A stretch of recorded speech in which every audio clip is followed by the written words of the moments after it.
और अब आपको दिखाते हैं हरियाणा टू यूपी, खाकी बनाम खादी।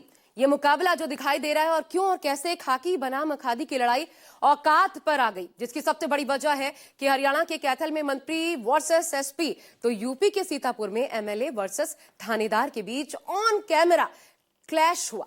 जोरदार तरीके से कलेश दोनों के बीच दिखाई दी। लेकिन क्या ये कुशल शासन के लिए सही है? क्योंकि दोनों ही जगह बीजेपी की सरकार है, तो ऐसे में क्यों नेता और पुलिस के बीच टकराव है, देखिए। अरे तुम क्या छोड़ दोगे यार? तुम्हारी जागीर है क्या? तुम क्या छोड़ दोगे? तुम थाना छोड़ दोगे? तुम तो भगा जाओगे, तुम भगाए जाओगे, तुम क्या छोड़ दोगे? मैं कह रहा हूँ अब यू राइट टू डीजीपी, अरे यू राइट टू डीजीपी, मैं कह रहा हूँ उसको सस्पेंड करो, मैं कह रहा हूँ उसको सस्पेंड करो, आपने खाली एग्जीक्यूट कर रहे हैं। क्यों और कैसे खाकी वर्सेस खादी, बात औकात तक आ गई। अरे तुम क्या छोड़ दोगे यार? तुम्हारी जागीर है क्या? तुम क्या छोड़ दोगे? तुम थाना छोड़ दोगे? तुम तो भगा जाओगे, तुम भगाए जाओगे, तुम क्या छोड़ दोगे? मंत्री वर्सेस एसपी, एमएलए वर्सेस थानेदार, ऑन कैमरा क्लेश जोरदार। मैं कह रहा हूँ अब यू राइट टू डीजीपी, अरे यू राइट टू डीजीपी, मैं कह रहा हूँ उसको सस्पेंड करो, मैं कह रहा हूँ उसको सस्पेंड करो, आपने खाली एग्जीक्यूट कर रहे हैं। तू मैं से टेंशन हाई, नेताजी ने पुलिस की क्लास लगाई।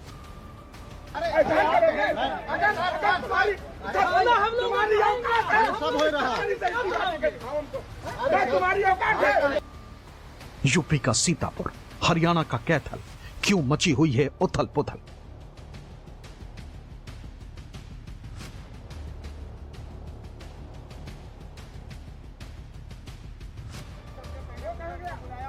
ये क्या हो रहा है?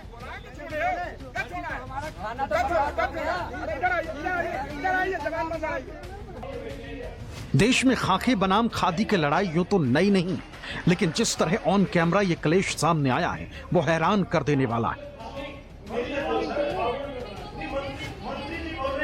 अरे तुम क्या छोड़ दोगे यार? तुम्हारी जागीर है क्या? तुम क्या छोड़ दोगे? तुम थाना छोड़ दोगे? तुम तो भगा जाओगे, तुम भगाए जाओगे, तुम क्या छोड़ दोगे? मैं कह रहा हूँ अब यू राइट टू डीजीपी, अरे यू राइट टू डीजीपी, मैं कह रहा हूँ उसको सस्पेंड करो, मैं कह रहा हूँ उसको सस्पेंड करो, आपने खाली एग्जीक्यूट कर रहे हैं। क्योंकि किसी एक जगह नहीं बल्कि अलग अलग जगहों पर खाकी बनाम खादी की ये लड़ाई सुर्खियों में बनी हुई। नेता हो या एमएलए या फिर मंत्री जी ही क्यों ना हो, पुलिस पर इस कदर भड़क रहे हैं मानो कोई अपने पर्सनल कर्मचारी को डांट रहा है। हम लोग आए, कुछ बोल रहे थे, आपने करा दिया था मामला। फिर चाहे सामने थानेदार हो या फिर एसपी ही क्यों ना हो। जिसकी बानगी है ये तस्वीरें एक यूपी के सीतापुर की है, जहां रामपुर मथुरा थाने में उस वक्त भारी हंगामा मच गया जब भाजपा विधायक ज्ञान तिवारी अपने समर्थकों के साथ थाने के फर्श पर धरने पर बैठ गए और थानेदार पर बरस पड़े। दूसरी तरफ है हरियाणा के मंत्री अनिल विज, जिनकी कैथल एसपी उपासना यादव से तीखी बहस हो गई और ये सब कैमरे में रिकॉर्ड हो गया।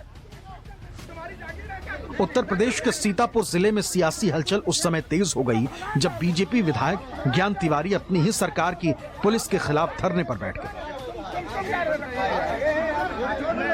अरे तुम क्या छोड़ दोगे यार? तुम्हारी जागीर है क्या? तुम क्या छोड़ दोगे? तुम थाना छोड़ दोगे? तुम तो भगा जाओगे, तुम भगाए जाओगे, तुम क्या छोड़ दोगे? बस फिर क्या, पुलिस और बीजेपी विधायक के बीच तीखी नोकझोंक हो गई।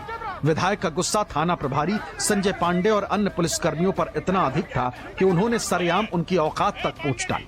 सुनील दीक्षित से आपने कैसे बात की थी? पारा वाले पूरी रिकॉर्डिंग है, सुना? सब हो रहा है, तुम्हारी औकात है, तुम्हारी औकात है।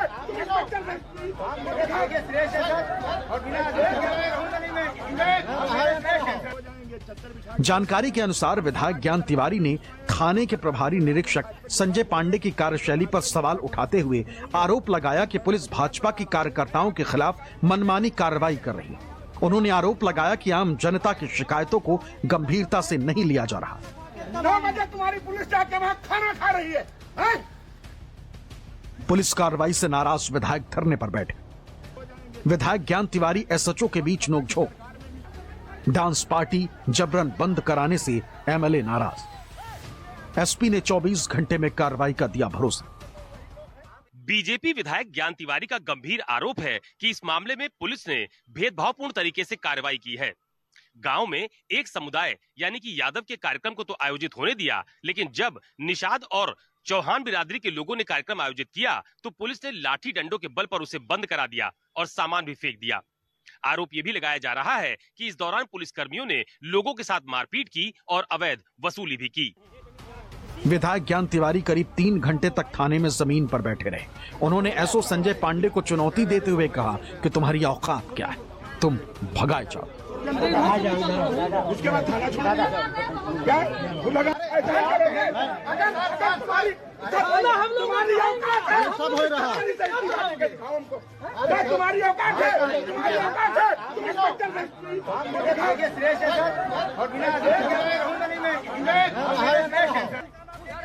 हंगामे के दौरान थाना परिसर में भारी भीड़ जुट गई, जिससे कुछ समय के लिए अफरा तफरी का माहौल रहा।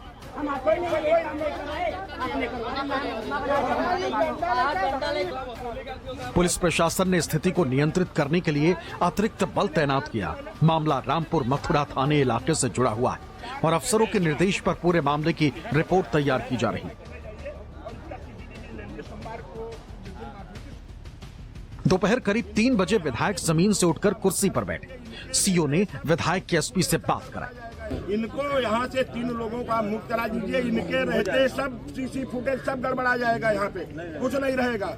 और हम ये सब लोग यहीं पे कहोगे, हम ये सब कह देंगे, हम यहीं पे सो जाएंगे, चद्दर बिछा के सो जाएंगे। हम सपा के सरकार में भी सोए, बसपा की सरकार में सोए। आज हम भाजपा विधायक हो गए, हमको भाजपा विधायक होने से कोई सुख नहीं है। काफी देर तक चली खींचतान और उच्च अधिकारियों के साथ करीब 1 घंटे की वार्ता के बाद विधायक ने धरना खत्म तो किया, लेकिन साथ ही ये भी स्पष्ट किया कि ये सिर्फ समयबद्ध कार्रवाई के आश्वासन पर लिया गया फैसला है और अगर देरी हुई तो वो दोबारा आंदोलन करेंगे। दूसरी ओर अब इस मामले से सियासी रुख भी अख्तियार कर लिया गया है। एक तरफ सपा आरोप लगा रही है कि प्रदेश में जाति विशेष की सरकार चल रही, जिसकी वजह से गुंडा राज, तो कांग्रेस का आरोप है कि यूपी की व्यवस्था में ही दोष है, लेकिन बीजेपी इसे लोकतांत्रिक प्रक्रिया करार दे रही। भारतीय जनता पार्टी लोकतांत्रिक पद्धति से चलने वाली पार्टी है। यहां अगर जनसामान्य को किसी प्रकार की समस्या है तो भारतीय जनता पार्टी का कार्यकर्ता मुखरता से उस आवाज को उठाएगा, पार्टी के अनुशासन के साथ उठाएगा और मूल केंद्र में है कि जनता की समस्याओं का समाधान हो। समाजवादी पार्टी के लिए जनता कभी भी केंद्र बिंदु में नहीं रही है, इसलिए समाजवादी पार्टी जनता के विषय भी नहीं उठाती है। समाजवादी पार्टी केवल मत मजहब के आधार पर कैसे ध्रुवीकरण करके वोट पाया जा सके, इसकी ही जुगत में रहती है। वो अपराधियों का संरक्षण कर सकते हैं, उनके लिए गोलबंदी कर सकते हैं, लेकिन जनता के मुद्दे नहीं उठा सकते। और जनता के मुद्दे उठाना उनको अनुशासनहीनता दिखाई पड़ता है, उनको सत्ता का रसूख इसमें कम होता हुआ दिखाई पड़ता है। देखिए, लगातार जिस तरह से भारतीय जनता पार्टी की सरकार में उनके जो विधायक हैं, बेचारे विधायक, उनको धरने में बैठना पड़ रहा है। सोच लीजिए, आज उत्तर प्रदेश में गुंडा राज चल रहा है, चरम पे चल रहा है और किसी जाति वर्ग विशेष के लोगों की सरकार चल रही है। बाकी चाहे वो भारतीय जनता पार्टी का कार्यकर्ता हो, चाहे वो किसी दल का कार्यकर्ता हो, सामान्य कोई आदमी हो, कोई सुनवाई उत्तर प्रदेश में किसी की नहीं है। जंगल राज और भ्रष्टाचार में पूरा आखंड तक डूबी हुई सरकार है। आप सवाल ये उठाइए कि हो क्यों रहा है। इसका मतलब कहीं ना कहीं पूरी व्यवस्था में दोष है। दोष ये है कि जो प्रशासनिक तंत्र है वो एग्जीक्यूटिव जो है वो कार्यपालिका के निर्देशों पर काम करता है या उनके साथ मिलकर काम करता है। अभी योगी राज में क्या हो रहा है, योगी जी ने जनप्रतिनिधियों को एकदम बेकार कर दिया है, उनकी न सुनी जा रही है न कुछ हो रहा है। ये जो आईएएस और आईपीएस अधिकारी ये मिलकर इस प्रदेश को चला रहे हैं, उसमें भी कुछ एक ग्रुप है जो मिलकर उनके साथ इस प्रदेश को चला रहा है। तो जाहिर सी बात है, अगर आपको आईएएस अधिकारियों से इस प्रदेश को चलवाना है तो विधायिका बंद कर दीजिए, चुनाव की जरूरत ही नहीं।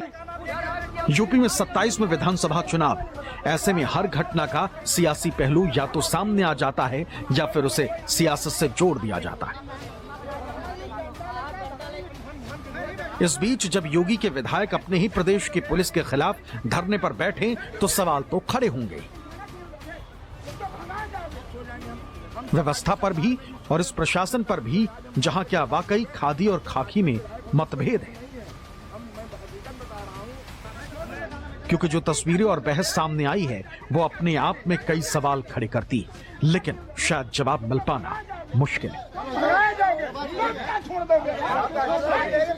वहीं इस मामले में पुलिस अधिकारियों का ये दावा है कि किसी भी मामले में कानूनी प्रक्रिया के तहत ही कार्रवाई की जाती है और इस मामले में किसी भी शिकायत को नजरअंदाज नहीं किया गया है। लेकिन राजनीतिक जानकारों का यह मानना है कि सत्ता पक्ष से जुड़े हुए किसी विधायक का थाने पर धरने पर बैठना कहीं ना कहीं प्रशासनिक तालमेल पर बड़े सवाल भी खड़े कर रहा है। और ये पहली बार नहीं है जब किसी बीजेपी नेता ने पुलिसिया कार्यप्रणाली पर गंभीर सवाल खड़े किए हों। कैमरा पर्सन मिंटू सिंह के साथ अशोक तिवारी, लखनऊ, न्यूज़ 24।